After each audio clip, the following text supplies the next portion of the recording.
Hello and good morning everyone. I welcome you all at UOS IES. I hope everyone is doing well. So today is 7 January 2025 and we are going to discuss important news and articles from The Hindu and The Indian Express. So let's see the topics which we are going to cover here today. First article is the collegium and the changes here. We will talk about the collegium system. Next है हमारा enhancing governance the digital ways. Okay so हम किस तरीके से हमारा जो governance है उसको एनहेंस कर सकते हैं by the digital ways. Next article is the end of global climate policy and last में हम देखेंगे decoding the national anthem controversy. तो तमिलनाडु में देखो आपको फ्रंट पेज पर भी ये आर्टिकल देखने को मिलेगा, एक न्यूज है. उसके बाद टैक्स एंड कंटेस्ट में आपको ये पूरा आर्टिकल यहाँ पर मतलब ऑलमोस्ट ज्यादातर पेजेस में आपको इसी से रिलेटेड यहाँ पर आर्टिकल मिलेंगे. तो हम इसको पूरा यहाँ पे ये जो कंट्रोवर्सी चल रही है आपकी नेशनल एंथम को लेकर इसको डिकोड करेंगे. तो ये टॉपिक्स हैं जिन्हें हम आज कवर करने वाले हैं. तो मेक श्योर आप वीडियो को एंड तक जरूर देखें so that you can cover up all these topics here. Okay and PDF आपको कहाँ मिलेगी? Eduverse IAS. This is a Telegram channel. Link is provided in a description box. Okay link कहाँ है? Description box में है, आप वहां से ज्वाइन कर सकते हैं. एंड आगे बढ़ने से पहले मेक श्योर करें आपने चैनल को सब्सक्राइब किया है एंड वीडियो को लाइक एंड शेयर करना ना भूलें. तो चलिए आगे बढ़ते हैं, देखते हैं पहला आर्टिकल हमारा the collegium and changes it may still be early days. Okay तो पहले हम ये आर्टिकल क्यों आया है. अभी तक जैसे कि जजेस की जो अपॉइंटमेंट होती थी, सारी चीजें होती थी, हमने तो कई बार डिस्कस किया, लेकिन आज इसका यहाँ पर एडिटोरियल सेक्शन में क्यों आया है इसका मेन रीजन अगर हम जाने और देखते हैं इस आर्टिकल में आपको हर एक पॉइंट, जैसे कि हमारा जो फर्स्ट जज केस था, सेकंड जजेस केस था, थर्ड जजेस केस था, फोर्थ जजेस केस है, इन चारों के बारे में भी यहाँ पर टाइम के साथ यहाँ पर डिस्कस किया गया है. तो ये हमारे लिए इंपॉर्टेंट हो जाता है. पहले हम मेन कंटेक्स्ट देखते हैं कि ये आर्टिकल यहाँ पर क्यों आया. तो आप इसको पढ़ेंगे. Two interesting nudges of information have emanated in recent days about the functioning of the Supreme Court of India's collegium. As is often the case with the body's process, report is in the media attribute the news of these decisions to unnamed sources. तो यहाँ पर ये कहा जा रहा है कि जो जजेस की अपॉइंटमेंट होती है उसमें कुछ चेंजेस किए जा रहे हैं, है ना. जो कोलिजियम के थ्रू यहाँ पर जजेस की आपकी अपॉइंटमेंट हो रही है उसमें दो चेंजेस किए जा रहे हैं, दो अमेंडमेंट लाए जा रहे हैं. और वो क्या है इसके बारे में हम देखते हैं. तो देखिए इसमें ये कहा जा रहा है, पहला इसमें ये कहा जा रहा है कि जो भी जज होगा उनका यहाँ पर इंटरव्यू लिया जाएगा, है ना. कोई भी यहाँ पर जो जजेस हैं, इंपॉर्टेंट जजेस हैं, इनका यहाँ पर इंटरव्यू लिया जाएगा. तो यहाँ पर देखिए the collegium account says will now conduct interviews of candidates who have been recommended for elevation as the जजेस टू द हाई कोर्ट. तो यहाँ पर अगर किसी भी जज का नाम हाई कोर्ट के लिए रिकमेंड किया गया है तो उन जो भी कैंडिडेट्स हैं उन सभी का यहाँ पर इंटरव्यू होगा. ठीक है. The panel will also to extent possible exclude from selection those who close relative have served or continue to serve as the judges of the High Court or the Supreme Court. और यहाँ पर ये बात भी कही जा रही है, जैसे कि आपने यहाँ पर ये सुना होगा कि यहाँ पर नेपोटिज्म ज्यादा होता है. नेपोटिज्म मतलब कि जैसे कि आपके फादर यहाँ पर जज थे तो फिर उनका बेटा भी जज हो गया, उनके रिश्तेदार से कोई यहाँ पर जज हो गया. ठीक है, मतलब वहां पर हो गए. तो ये कहा जा रहा है कि high court and supreme court में हम इस चीज को देखेंगे, अगर कोई रिलेटिव बहुत ही क्लोज रिलेटिव है और बहुत ही लंबे टाइम से वो सर्व कर रहा है तो इस सिलेक्शन प्रोसेस में उस पर्सन को भी मतलब इस यहाँ से एक्सक्लूड किया जाएगा और ये सारी चीजों को ध्यान दिया जाएगा. तो ये दो यहाँ पर आपके अमेंडमेंट किए जा रहे हैं, इसकी वजह से ये आर्टिकल जो है आपका न्यूज में आया है. अब हम बात करते हैं अपॉइंटमेंट्स ऑफ द जजेस. हम हायर जुडिशरी हमारी. So by themselves, neither of these resolution might seem especially remarkable.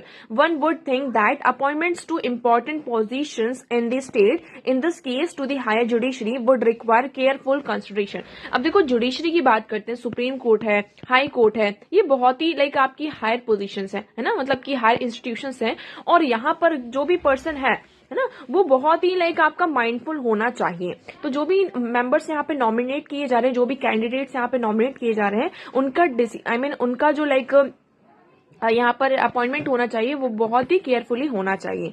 So there is a still concern. अब देखिए पहले हम इसकी अगर हिस्ट्री देखते हैं कि ये कैसे कहाँ से होता है. तो जजेस की जो अपॉइंटमेंट होती है वो कौन करता है?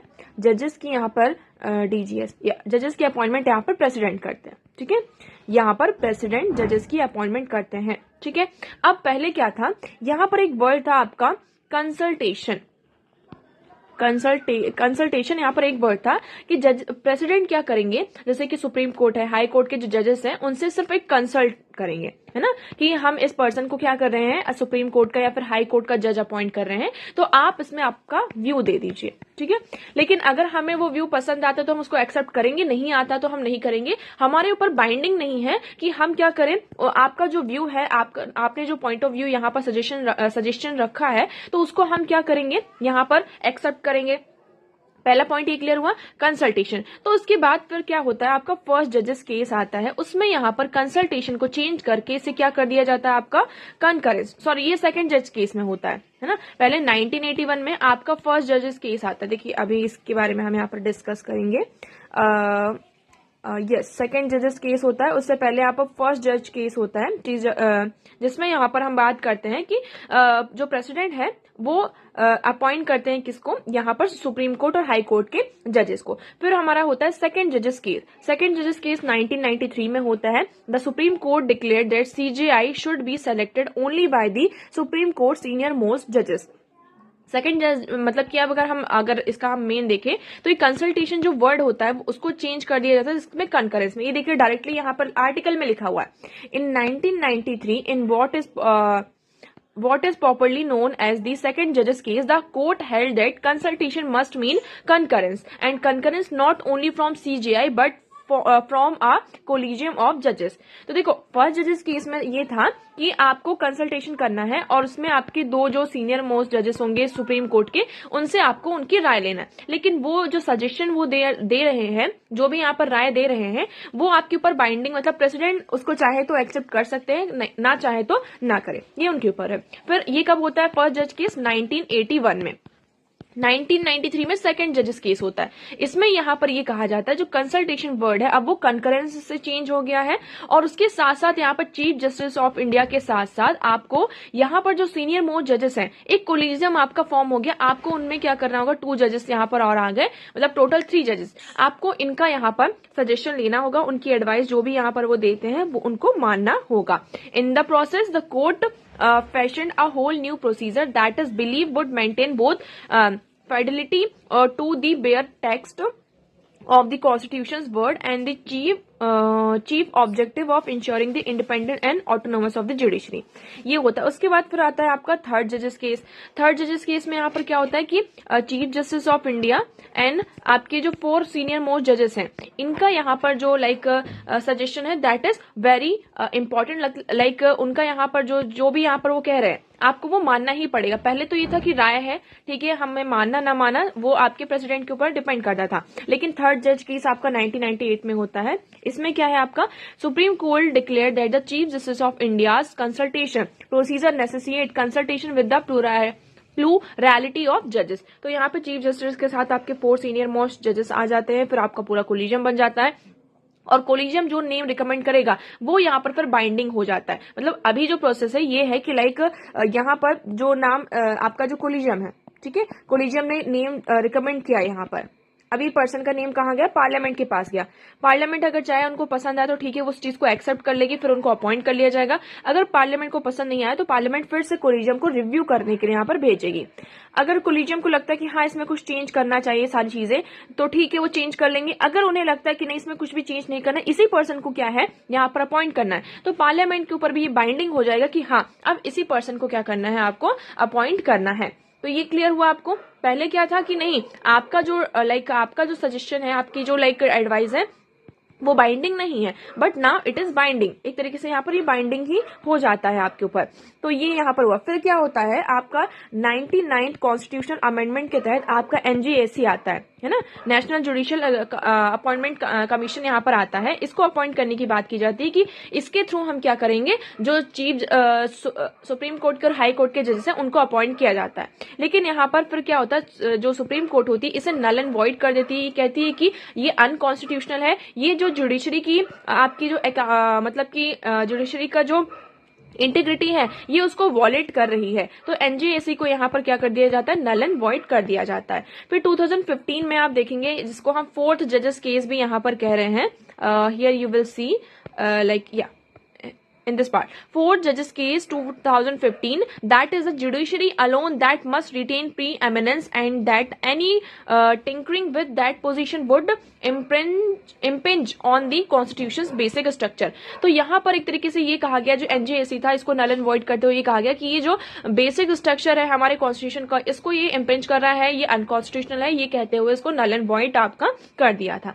ठीक है, तो आपका यहाँ पर ये क्लियर हुआ कि ये आर्टिकल क्यों आया था, इसमें सारी चीजें क्या क्या हैं। तो ये आपका पूरा आर्टिकल था। अब there is no doubt that until such time we manage to find a process that can marry the requirement of accountability with the independence, embracing meaningful reforms within the extant process remain critical। तो ये अभी जो यहाँ पर amendment किए जा रहे हैं, है ना, अकाउंटेबिलिटी को इंश्योर करने के लिए, तो ये अभी फर्स्ट स्टेप है। मतलब हमने ये जो बात किया आर्टिकल क्यों आया, जो कोलिजियम सिस्टम में भी चेंज किया जा रहा है, तो ये अभी एक फर्स्ट स्टेप है। फर्दर हम देखते हैं हमारे कोलिजियम में यहाँ पे क्या क्या चेंजेस आते हैं। आगे बढ़ते हैं, हमारा नेक्स्ट आर्टिकल है इनहेंसिंग गवर्नेंस द डिजिटल वे। अब देखिए गवर्नेंस की बात करते हैं, तो गवर्नेंस का मतलब क्या होता है, what is the meaning of governance here. So अगर हम here we see governance is a complex web of decision making processes that involve stakeholders from government bodies and non governmental organisations to local community leaders and influential citizens. तो देखो ये यहाँ पर definition दी है आपको, ये यहाँ पर by heart what is governance. If someone ask you what is governance, so you can say this here, है ना, कि गवर्नेंस क्या है, एक कॉम्प्लेक्स वेब है जहां पर हम क्या करते हैं, for example you have resources, you have power. ये आपका ए पर्सन है, इसके पास क्या है, बहुत सारी पावर्स हैं। It has this man has so resource here, है ना, फुल रिसोर्स है, पावर है इसके पास, ये जो चाहे वो कर सकता है। लेकिन ये इन पावर और रिसोर्सेज का किस तरीके से यूज कर रहा है, क्या ये लोगों के वेलफेयर के लिए कर रहा है, सोसाइटी के वेलफेयर के लिए कर रहा है, या फिर ये इसका बहुत ज्यादा मिस यूज कर रहा है कि उसका जो माने पावर है तो वो किसी को उठा के जेल में डाल रहा है, किसी को वो मार दे रहा है, किसी के साथ कुछ भी कर रहा है ना। तो आप रिसोर्सेज का, पावर का किस तरीके से यूज कर रहे हैं, that is governance here.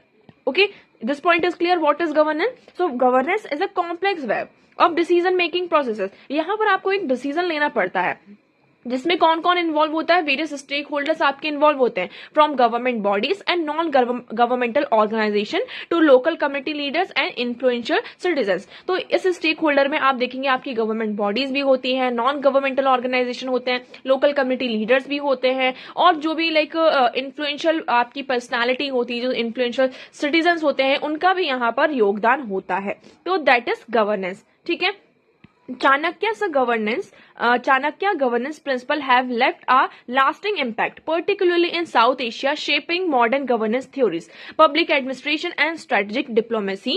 With the Arthashastra insight into statecraft, economic policy, and ethical leadership continue to serve as a framework for political strategy and governance ethics. तो आप सभी को चाणक्य की जो अर्थशास्त्र है उन्होंने उसमें बहुत ही अच्छे तरीके से सिर्फ इंडिया के लिए ही नहीं, पूरे मतलब साउथ एशिया के लिए, यहाँ पर आज के टाइम पे जो हमारा मॉडर्न गवर्नेंस थ्योरी है, पब्लिक एडमिनिस्ट्रेशन है, स्ट्रेटेजिक पॉलिसी है, अगर हम उसका अर्थशास्त्र के जो इनसाइट्स हैं इसका अगर हम प्रॉपर तरीके से यूज करें ना, तो हमारा गवर्नेंस सिस्टम बहुत ही अच्छा हो सकता है। तो देखो आपको गवर्नेंस क्या है, दैट इज क्लियर। नाउ हम हमारे गवर्नेंस को, आज का टाइम जो है वो डिजिटल हो चुका है, तो डिजिटल वे से हम हमारे गवर्नेंस को और ज्यादा क्या कर सकते हैं, इनहेंस कर सकते हैं। हमारी जो गवर्नमेंट की जो प्रोसेसिंग है, डिसीजन मेकिंग की प्रोसेसिंग, उसको इनहेंस किया जा सकता है। ठीक है, तो देखिए digital governance represent a paradigmatic shift in how government employees and associated service provider और intermediaries such as contractors should engage with their work, है ना, कि हम किस तरीके से अपने वर्क में एंगेज हो सकते हैं। तो आज के टाइम पर हम गवर्नेंस में टेक्नोलॉजी का एडॉप्शन यहाँ पर हो चुका है, इससे हमारा जो कम्युनिकेशन है that is more effective here, informed हम डिसीजन मेकिंग। फॉर एग्जांपल मैं यहाँ दिल्ली में बैठी हूँ, जस्ट टेक एन एग्जाम्पल, मुझे यहाँ कोई डिसीजन लेना है, किसके लिए, यहाँ पर तमिलनाडु के लिए, ठीक है, इस स्टेट के लिए। लेकिन आज के टाइम पे मेरे पास टेक्नोलॉजी है, I have a better communication systems here, technology here, तो मैं डायरेक्टली यहाँ पर विद इन मिनट्स में यहाँ पर क्या कर सकती हूँ, कम्युनिकेट करके चीजों को रिजोल्व कर सकती हूँ। ठीक है, ये पॉइंट यहाँ पर क्लियर हुआ। तो ये हुआ हम किस तरीके से टेक्नोलॉजी का यूज कर सकते हैं। इनिशिएटिव्स अभी तक कौन से लिए गए हैं, ये आपको नाम पता होना चाहिए। Initiative such as GOT Karmayogi, ठीक है, platform have taken centre stage, launched in 2020. This online training portal aims to equip government official with essential skills in data analytics, public administration, digital technologies. तो ये यहाँ पर एक सेंटर स्टेज था, मतलब online training portal था, जिसमें कि जो गवर्नमेंट ऑफिशियल्स हैं उनको जो इसेंशियल स्किल्स है like data analytics, public administration, digital technologies, इसके बारे में उनको यहाँ पर स्किल प्रोवाइड करना, ट्रेनिंग प्रोवाइड करना, ठीक है. फिर उसके बाद यहाँ पर ई मार्केट प्लेस भी, गवर्नमेंट ई मार्केट प्लेस है जो कि क्रूशियल रोल प्ले कर रहा है ना. The government's commitment to enhancing digital literacy is commendable with various program aimed at familiarising employees with the essential tools of e governance, cyber security and digital communication.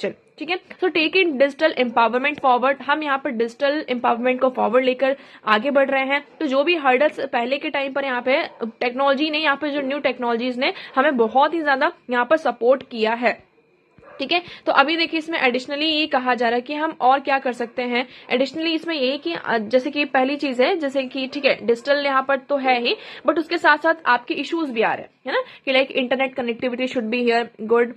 Cyber security के भी खतरे यहाँ पर आपके कंसर्न्स आ जाते हैं कि digital global governance में जो हमने ऑनलाइन शिफ्ट किया है, सारा जो पेपर वर्क था आज के टाइम पर ऑनलाइन हो गया है यहाँ पर, है ना. आप कहीं से भी कैसे भी डेटा को एक्सेस कर सकते हैं, सारी चीजें. तो थोड़ा सा यहाँ पर साइबर सिक्योरिटी का भी इशू है, लेकिन फाइनली अगर हम देखें तो गवर्नेंस से इससे मतलब कि हमारा जो है काम रैपिड इवोल्यूशन हमें देखने को मिला है.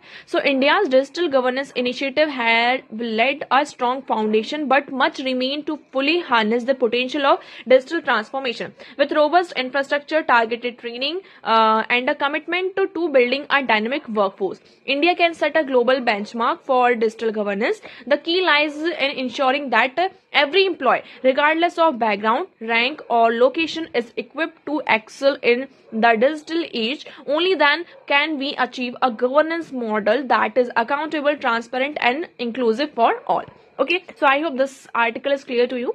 Now, next move करते हैं. So the next article here is the end of global climate policy. देखो इस आर्टिकल में सीधी और सच्ची बात बोली जाए, क्लाइमेट पॉलिसी अभी 2024 की बात है. यहाँ पर एक क्लाइमेट कॉन्फ्रेंस हुआ जिसको हम COP29 भी कहते हैं. COP29 कहाँ? बाकू में, ठीक है, बाकू में हुआ. अब यहाँ पर क्या हो रहा है? क्लाइमेट चेंज हो रहा है. क्लाइमेट चेंज हो रहा है. क्लाइमेट चेंज क्यों हो रहा है? क्योंकि ग्रीन हाउस गैसेस का एमिशन बहुत ज्यादा हो रहा है. क्यों हो रहा है, कैसे हुआ? यहाँ पर इंडस्ट्रियल पॉल्यूशन हुआ, आपका व्हीकल पॉल्यूशन हो रहा है, ये सारी चीजों के कारण आपका ग्रीन हाउस गैसेस का एमिशन हो रहा है, ठीक है.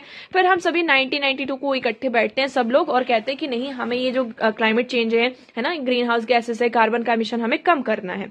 लेकिन इसमें एक बात ये आती है कि जो डेवलप्ड कंट्रीज हैं उन्होंने तो अपने आप को डेवलप कर लिया, पूरा एमिशन कर लिया, सब कुछ कर लिया. नाउ अब हम जब डेवलपिंग फेज पे हैं, जो डेवलपिंग कंट्रीज है, दे आर सेइंग कि हम अभी डेवलपिंग फेज पर हैं. अब आप हमको क्या कर रहे हैं? मना कर रहे हैं कि एमिशन मत कीजिए, ये मत कीजिए, वो मत कीजिए, है ना. तो ये चीज है. अब इसमें तीन चीजें आ जाती हैं. क्या? पहली तो टेक्नोलॉजी होना, दूसरा हमारे पास फाइनेंस होना, पैसे होना, ठीक है. तो यहाँ पर ये दो चीजें हैं. आपके पास डेवलप्ड कंट्रीज को ये कहा जा रहा है कि आपके पास पैसा है, ठीक है, आपके पास टेक्नोलॉजी है, तो आप इसको शेयर कीजिए ना हमारे साथ. तो हम क्या होंगे? हम जो क्लाइमेट चेंज में हमारा अच्छा कंट्रीब्यूशन कर पाएंगे. अब डेवलपिंग कंट्रीज में जो इसके इनिशिएटिव में आपका एक चाइना आ जाता है, इंडिया यहाँ पर आ जाता है, ठीक है, क्योंकि अभी तो ये हम डेवलपिंग फेज पर है. आप हमें कह रहे हैं कि रुक जाइए, यहाँ पे एमिशन मत कीजिए, लेकिन हम यहाँ पर क्या हो रहा है? इसी के चलते यहाँ पर डेवलपिंग और डेवलप्ड कंट्रीज के बीच में आपका टक्कर चल रही है एक तरीके से देखा जाए. तो ग्लोबल गवर्नेंस हमें चाहिए इस टाइम पर क्लाइमेट चेंज के लिए, जिसमें हम देखिए क्या क्या आपका कॉपरेशन हो सकता है इसमें. तो आप ये पूरा पढ़ सकते हैं कि G7 में यहाँ पर सारी डेवलप्ड कंट्री हैं, किस तरीके से उनका जो मेन एजेंडा है सिर्फ वो उनके जो इंटरेस्ट है वो उन पर बातचीत कर रही हैं. ओवरऑल जो अगर हम आज के टाइम पर यहाँ पर जो प्रॉब्लम्स है उस पर कोई सोल्यूशन निकल कर नहीं आ रहा है. सो ये you will see that just देखें तो यहाँ पर ये क्या कहा जा रहा है आपका कि फर्स्ट हम क्या कर सकते हैं, जो हमारा ब्रिस्क है ना, ब्रिस्क में आपकी जो कंट्रीज हैं like Brazil, Russia, India, China, south Africa और आपकी आज के टाइम पर और भी कंट्रीज इसमें ऐड हो गई, टोटल 9 हो चुकी हैं. सो यहाँ पर स्ट्रेटेजिक जो हमें एक गैप दिखता है उसको हम फुलफिल कर सकते हैं. This would not be anti G7 forum. ये कोई एंटी G7 फोरम नहीं है, बट हम यहाँ पर हमारा जो मेन फोकस है वो रिसर्च पर है, सस्टेनेबिलिटी पर है, अर्बनाइजेशन पर है ना, इन सारी चीजों पर। सेकंड हम क्या कर सकते हैं, UN climate negotiation should be limited to reviewing emission reduction in G7। तो हमें जो G7 कंट्रीज हैं उन पर भी आप उस चीज को, यूएन क्लाइमेट जो नेगोशिएशंस है तो वो किस तरीके से एमिशन को रिड्यूस कर सकते हैं, है ना। और उसके साथ साथ ये कहा जा रहा है कि वो यहाँ पर डेवलपिंग कंट्री, जो स्मॉल आइलैंड और वल्नरेबल लीस्ट डेवलप्ड कंट्रीज हैं, उनको यहाँ पर फाइनेंशियल सपोर्ट प्रोवाइड करे। थर्ड, इसमें international fora should be seen as they are annual stock taking that help the world assess its position, course correction accordingly. The World Trade Organization with its dysfunctional dispute settlement would also be allowed with to be the way. तो इसमें ये यहाँ पर जो BRICS एक बहुत ही important role आज के टाइम पर प्ले कर सकता है यहाँ पर इन क्लाइमेट चेंज पॉलिसी में। तो आज के टाइम पे देखिए, जो डेवलप्ड कंट्रीज हैं उन्होंने तो कर लिया, लेकिन अब हमारा टाइम है ना। डेवलपिंग कंट्रीज का काम है कि वो अपने आप को डेवलप करे, लेकिन अब क्या है, क्लाइमेट चेंज हो रहा है, आप ऐसा मत कीजिए ये वो, तो आप टेक्नोलॉजी प्रोवाइड कीजिए यहाँ पर, आप लाइक यहाँ फाइनेंस प्रोवाइड कीजिए, जिससे, क्योंकि हमारे पास ना तो टेक्नोलॉजी है ना ही फाइनेंस है, जिससे कि हम क्लाइमेट चेंज में लाइक मिटिगेशन में यहाँ पर हेल्प कर पाए।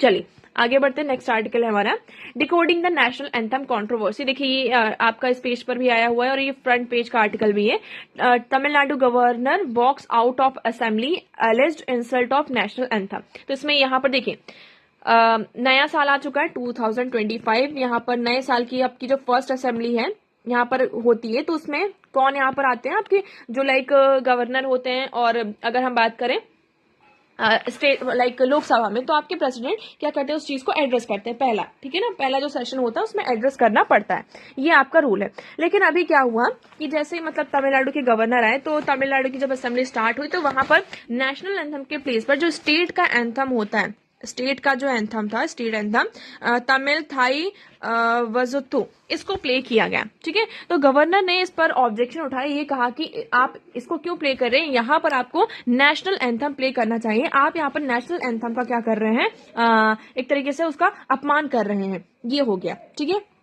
तो ये तमिलनाडु की प्रैक्टिस थी। तो देखिए, why did the Tamil Nadu Raj Bhavan says the Raj Bhavan has alleged the national the constitution of Bharat and the national anthem were once again insulted in the Tamil Nadu assembly. It said respecting the national anthem is among the first fundamental duties. उन्होंने कहा कि हमारे national anthem को respect करना ये हमारी पहली fundamental duties है। इट इज संग in all state legislature at the beginning and at the end of the governor's address। तो यहाँ पर जितने भी यहाँ पर स्टेट लेजिस्लेचर्स हैं वहां पर क्या होता है, जब भी स्टार्टिंग में असेंबली की जब स्टार्टिंग होती है, एड्रेस किया जाता है, तो वहां पर नेशनल एंथम को गाया जाता है आपका। और जब गवर्नर उस चीज को एड्रेस कर चुकते हैं, उनका जो एड्रेस खत्म हो जाता है, उसके बाद भी यहाँ पर आपका नेशनल एंथम होता है। Not to be a party of such present disrespect to the constitution and the national anthem and the governor, यहाँ पर ये कहते हुए गवर्नर जो होते हैं हाउस को छोड़कर चले जाते हैं, ये चलता है। लेकिन तमिलनाडु में अभी तक ऐसा होता था कि पहले उनका स्टेट, उनका अगर जो हम एक तरीके से वो देखें, स्टेट का होता था, पहले जो स्टेट एंथम होता था, उसके बाद लास्ट में नेशनल एंथम होता था, तो ये उनका चलता था, ठीक है। तो ये प्रैक्टिस क्या अदर स्टेट्स में भी नहीं होती। तो अगर हम नागालैंड की बात करते हैं, each house follow its own convention, हर एक हाउस अपना खुद का कन्वेंशन फॉलो करता है। For example in Nagaland the national anthem was not played at all for several decades. तो वहां पर 2021 में it was played for the first time February 2021 when RN Ravi was the governor of the north eastern state. तो 2021 में जब ये north eastern state के आपके गवर्नर थे, तो उस टाइम पर यहाँ पर प्ले किया गया था। बाकी अगर नागालैंड का देखें तो वहां पर वो लोग नेशनल एंथम ही प्ले नहीं करते हैं असेंबली में, तो ये चीजें यहाँ पर आ गई। अब अगर हम बात करें प्रेसिडेंट की, तो प्रेसिडेंट के टाइम पर जैसे कि प्रेसिडेंट जब भी यहाँ पर जाते हैं, तो जब भी वो अपनी सीट पर रीच करते हैं, तो उससे पहले यहाँ पर क्या होता है, नेशनल एंथम प्ले होता है। फिर वो अपना जो एड्रेस होता है हाउस को, उसको जब यहाँ पर एड्रेस करते हैं, उसके बाद भी यहाँ पर नेशनल एंथम प्ले होता है, तो यहाँ पर नेशनल लेवल पर। अब कॉन्स्टिट्यूशन क्या कहता है, कॉन्स्टिट्यूशन में हमारा जो आर्टिकल है फंडामेंटल ड्यूटीज, सेक्शन 51A की बात करें, sub clause A of the constitution India dealing with the fundamental duties says it shall be the duty of every citizen of India to abide by the constitution and respect its ideals and institutions, the national flag and the national anthem। तो हमारा जो national flag या national anthem है, इसे क्या करना, respect करना, ये सभी सिटीजन्स का, तो ये हमारी ड्यूटी है ना, not a fundamental right here, this is a duty that is enforceable, ठीक है। अब ये कहा जा रहा है कि आप नेशनल एंथम कब कब आपको प्ले करना चाहिए, तो आपको देखिए रटने की जरूरत नहीं है, आप एक बार इसको गो थ्रू कर सकते हैं। During civil and military investiture when a national salute is given to the accompanied with the national anthem to the president, to the governor and lieutenant governor during the ceremonial occasions पर, है ना, कोई यहाँ पर union territories during parade पर on the arrival of the president at a formal state functions, अगर मतलब state में कोई फॉर्मल फंक्शंस है और आपके प्रेसिडेंट वहां पर आ रहे हैं तो आपको नेशनल एंथम प्ले करना होगा। Immediately before and after the president address, जब प्रेसिडेंट यहाँ पर हाउस को एड्रेस करते हैं तो उससे पहले और उसके बाद में आपको इमीडिएटली क्या करना होगा, नेशनल एंथम को प्ले करना होगा। All India radio on the arrival of governor lieutenant governor at the formal state function, state में कोई फॉर्मल फंक्शन हो रहा है तो उस केस में भी आपको यहाँ पर नेशनल एंथम प्ले करना चाहिए। तो ये है, ठीक है। अब इसकी बात करते हैं, ये एक बार क्या हुआ था, a full version of the anthem shall be played accompanied by the mass singing of the following occasion. तो अगर कोई यहाँ पर मास सिंगिंग में, तो यहाँ पर जब नेशनल फ्लैग है, कोई कल्चरल ओकेशन हो रहा है, सेरेमोनियल फंक्शन है, परेड है, तो उस ओकेशन पर भी आपका नेशनल एंथम सिंग किया जाता है। अब यहाँ पर अगर आपने नेशनल एंथम प्ले नहीं किया तो क्या ये पनिशेबल है, तो ये इसमें कहा जा रहा है। तो आपको एक केस बताते हैं, 29 जनवरी 2019 का केस है। द प्राइम मिनिस्टर तमिलनाडु, है ना, the prime minister Tamil Nadu governor और chief minister had participated at a function in Madurai for laying the foundation stone for AIIMS building. तो यहाँ पर क्या होता है कि तमिलनाडु के जो गवर्नर होते हैं, चीफ मिनिस्टर होते हैं, प्राइम मिनिस्टर होते हैं, तो वो एम्स की जो बिल्डिंग होती है उसका फाउंडेशन के लिए यहाँ पर कल्चर इसमें पार्टिसिपेट करते हैं। तो वहां पर national anthem, the national anthem as well as Tamil Thai version were not played. तो ना तो वहां पर स्टेट का जो एंथम था उसको प्ले किया गया, स्टेट का जो सॉन्ग था, और ना ही नेशनल एंथम को प्ले किया गया। इस चीज को ऑब्जेक्टिफाई करते हुए एक वुमेन ने मद्रास हाई कोर्ट में पिटीशन फाइल कर दी, ठीक है।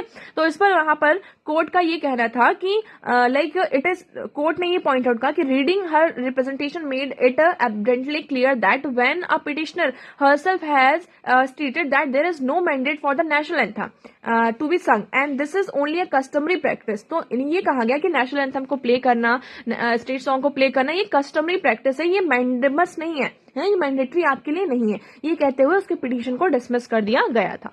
तो ये आई होप आपको पता, मतलब कि जो कंट्रोवर्सी है पूरी यहाँ पर समझ में आ गई होगी कि कैसा क्या है। नेशनल एंथम मतलब कि उसको रिस्पेक्ट करना, हमारे नेशनल फ्लैग की रिस्पेक्ट करना, ये हमारी ड्यूटी है, ना कि ये हमारे लिए मैंडेट, मतलब ड्यूटी है तो हम इसको फुलफिल करना चाहिए। लेकिन ड्यूटीज की अगर हम बात करते हैं, जो हमारी फंडामेंटल ड्यूटीज है वो कोर्ट में इन्फोर्सिबल नहीं है, है ना, तो उसके तहत हम यहाँ पर एक्शन ले सकते हैं, लेकिन वो इन्फोर्सिबल नहीं है लाइक फंडामेंटल राइट्स हियर।